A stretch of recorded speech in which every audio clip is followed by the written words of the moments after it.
sorry, what is your name? I didn't. Yandi. Yandi. Okay, Yandi. Well, very nice to meet you, Yandi. And bravo as well. So yeah, I mean, many excellent things. I think on the whole, you know, great playing and great command of the piece. You know, I always say that, you know, there are kind of two relationships you can have with a piece. One is where it's dominating you, and the other is where you're dominating it. And you generally want to be in the latter. And it feels like you're in the latter, yeah. Dominating, of course, is a strong word, but you know, sometimes it really does feel like you're not the one in control. That's not a great feeling. Yeah, so, you know, I think the only general comment I would have for the performance as a whole is that I think this piece is it's very interesting for several reasons, but one of which is that the first movement is very expansive, you know, for a first movement. It's even though it's not slow, it feels slow, and moreover, the types of sonorities that Prokofiev creates are very sustained on the whole. You know, you have all these long notes on the C string, and all the melodies are very kind of like rich, and there's a lot of syrupy quality in the sound, right? And I think that as the piece goes on, the second movement, with the exception of the middle of the second movement, but you know, this movement also, it becomes more about the individual notes, initial stages. You know, it's a bit bad way of phrasing it, but basically that's to say that I think if you think actually as the cellist a little more vertically about each note, then you can create textures that are more interesting and more in line, I think, with what the music is going for. You know, like for example, even just generally about all the pizzas. A pizz is a very pianistic type of sound because you're only dealing with the initial part of the sound. You can't really control what happens after. So having a really clear idea of what you want on all the pizzas, the kind of tone color you want, and then taking that, you know, to all these marcato, you know, for example,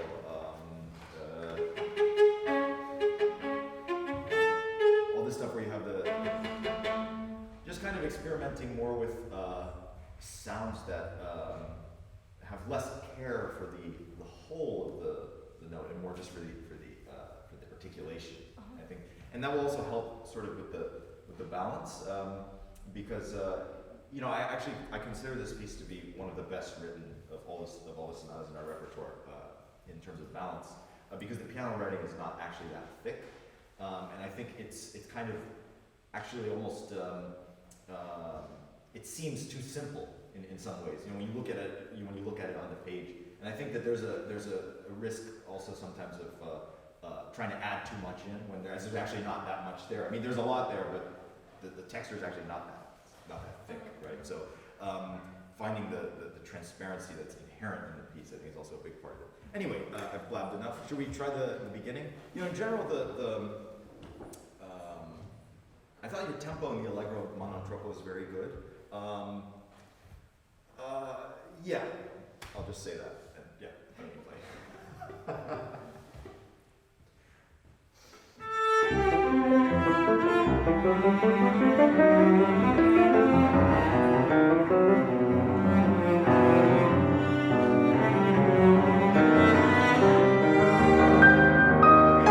Great, sorry to stop you already. Great, so a couple of things, very small details, of course, I'm being very nitpicky, but it is cantabile, so I would, maybe, you might want to consider, right, because you know this, anytime you change strings, you're immediately kind of killing the cantabile because the string has to stop resonating, the previous one that you were on. And also, you know, pertaining to the tempo, it's in 2, right? I think you want to look for fewer and fewer impulses, as few impulses as possible. So for example, you know, the first 2 bars, right? But here in this bar, it's kind of, it's easy to think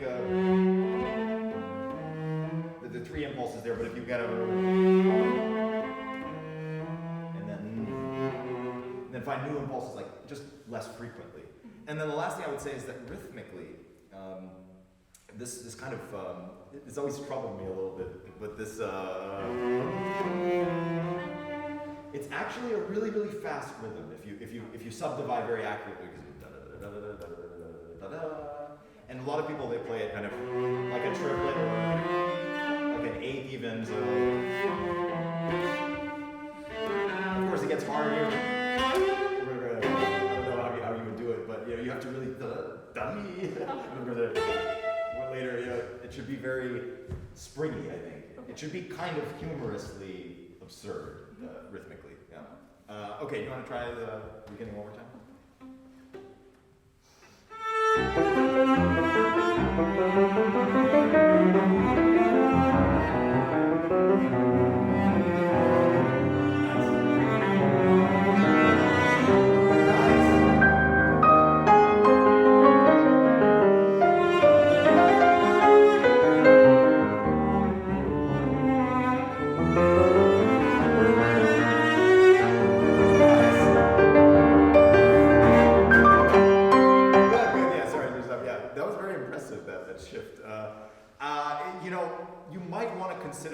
So, just a small thing about fingerings. I personally believe that you should have like 2 fingerings minimum for every passage, just because having different fingerings really allows you to understand what's going on in the music at a deeper level, because you don't become tied to a particular technical aspect that's dictating the way that you experience it. So you might want to try. Here you can do, if you have. You get a really quick response. Of course, you did that phenomenally, but if we were to be truly pianistic, right, all in the same hand position, right? So anyway, you can try that. Of course, you don't have to do it, and Rostropovich didn't do it. I don't think. I think he shifted. But anyway, yeah, that was much better. Yeah, keep it kind of flowing. The overall sense of pulse, it should not get too in 4. All the accompanimental stuff in the left hand of the piano. Yeah, okay, so in general, when you have like fortissimo stuff, I would say that you should just want to go closer to the bridge. You have a fantastic cantabile at the bridge, but I thought that a lot of your like rougher stuff, I mean, it's great. You kind of have like the issue of being too concerned with the beautiful tone color. So it's against kind of you probably like. But I think that this you have to kind of rough it up a little bit here. Yeah. So.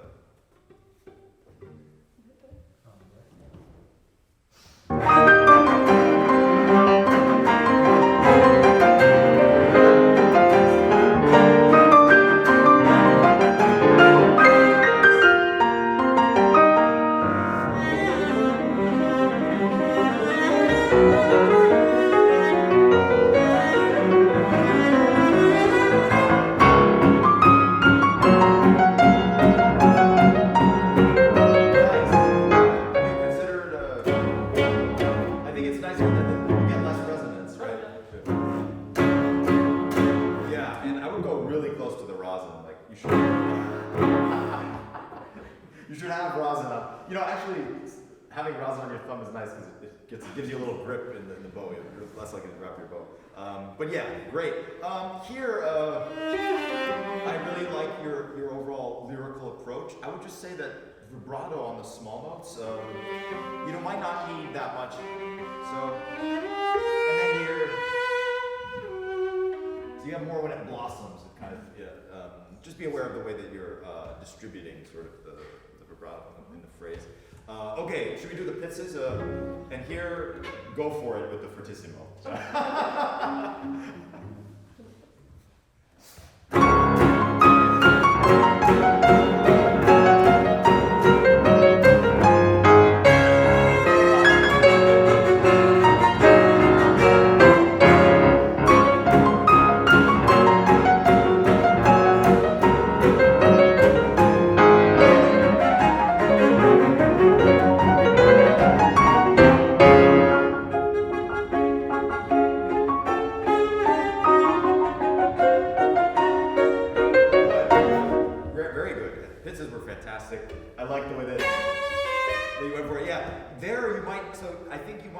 Think about using very, very little bow, because if you use too much, then you might go out of control.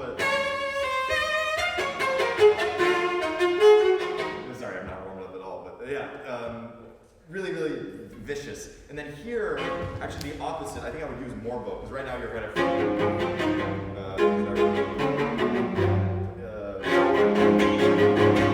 kind of sort of, really, really intense, yeah. It's not a beautiful passage, but what you really want to do in that kind of passage, what I always lack when I hear cellists play it, is that there's never enough a sense of harmony, because you're the essential harmony there with all the sevenths. So you really need to use a lot of bow to get the strings to ring, even at the fortissimo dynamic. Yeah.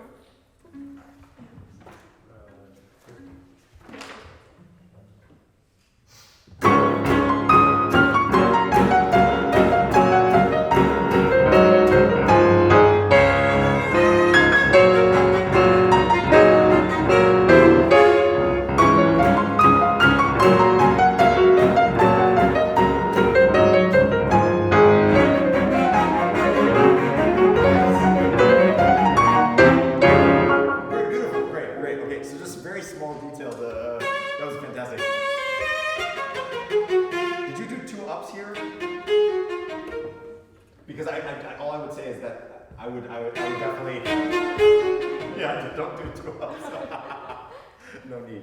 Yeah. Okay, and then here, this was great, but I think you still need a little more, because it sounds a little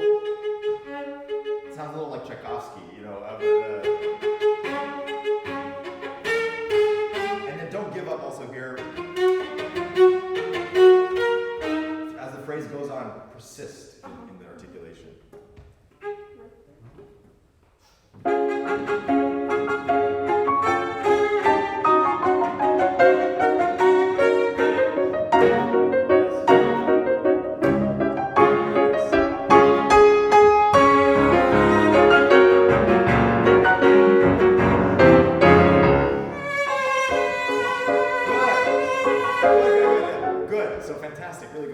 But right there, your mezzo forte sounds louder than the forte from before. Oh, yeah. Yeah, I mean, but that's fine. I love that mezzo forte, but then you just need to make the forte more. Yeah, and all this stuff, I see this kind of more suddenly. It's kind of like it's a very flirtatious passage, I think. You know, the chromatic, it kind of reminds me of right, it has that same kind of feel. So I would, yeah, you know, and again, the cantabile I think is more just, he's telling you like play on the same string. You know, don't like go to the D string and keep the vibrato up and sustain a little. You know, but I think you know, again it's sparse, so you kind of have to look a layer deeper and make a decision about what you want. And usually, whatever intuitively comes to you is probably correct, because I think the music is really intuitive music. Yeah, so just try from.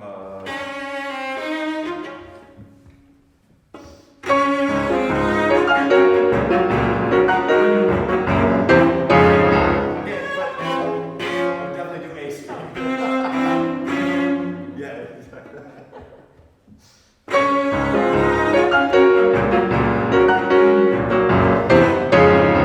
That's okay, don't worry, you can change it later, but good, yeah.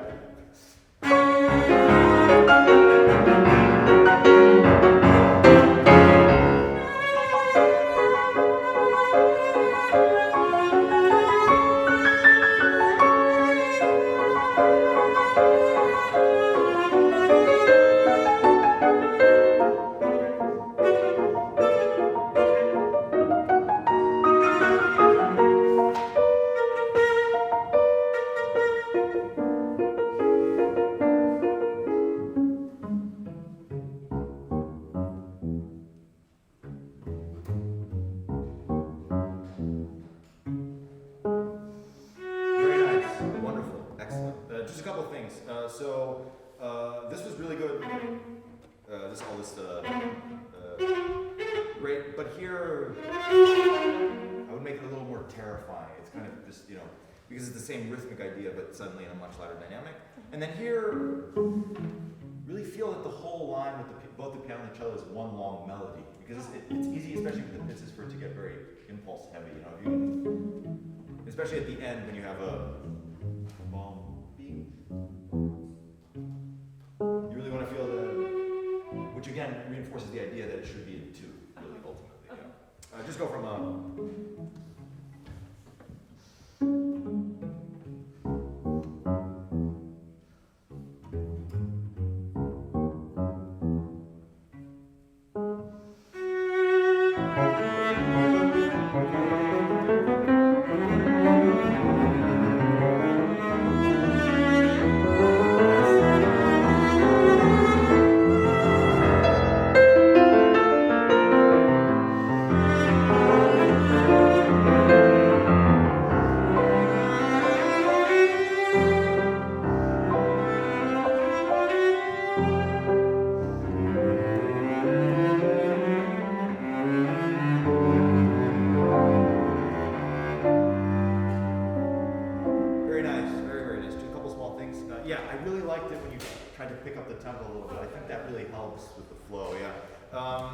this was great. All throughout this, when you have the long notes, I would sustain a little through, because it's very easy. But there's a lot of detail in the piano. Here's here. And then here you can jam. Because then that's your cadenza. But throughout the ritenuto, actually,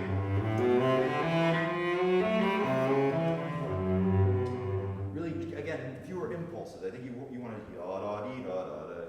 even though you're changing the bow, it should kind of be one descent. Okay, sorry, since we're almost out of time, I'm just going to say one other thing about the next section, the andantino. It was very, very beautiful and very emotional, and I actually really enjoyed it. You might want to consider taking it faster, though, and I'll tell you why I think so. Because when you get to you know, it's funny with a lot of, I think with very good music, there's often a passage in the movement where there's just a tempo that's perfect for that passage. And it's like, you ask a 10 cellist and they'll say like, oh yeah, that passage I played at this tempo because it's the only way it works. And I think that this is one of those ones where there's just a right tempo for the stroke.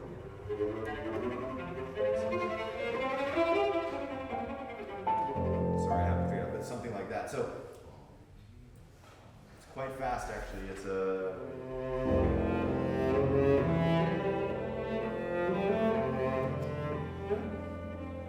something like that, right? Or wait, am I doing it double time? Sorry. Sorry, yeah, I'm doing double.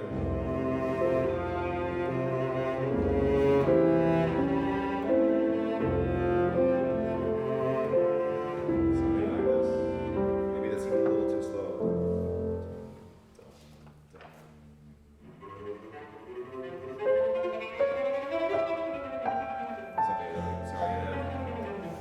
Yeah, so anyway, I think you just really want to find a tempo where it doesn't feel because it's still actually still in two, even though he wrote the tempo marking quarters. Yeah, so all the bow changes kind of. It's very when you get to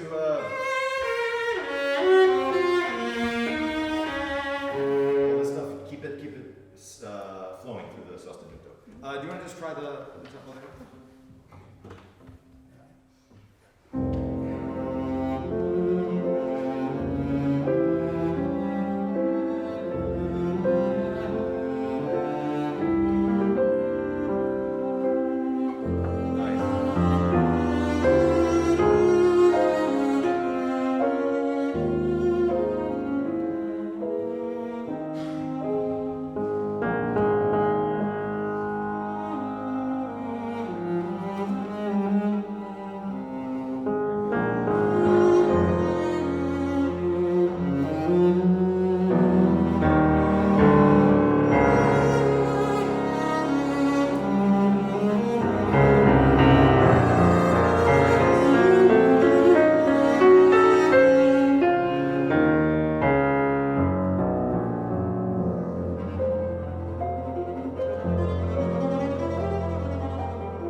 that I think is a little slow when you get to your, it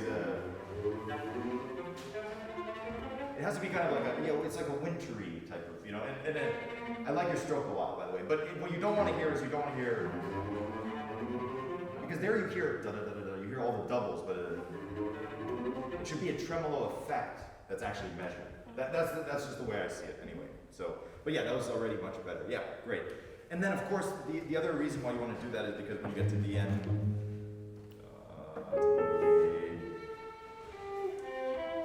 it should feel like half tempo plus a little more, I think. So basically, you don't want to double the tempo, you want to double it and then add a little. Yeah. So when you get back to the Allegro. Okay, so we're out of time, but thank you so much. Yeah.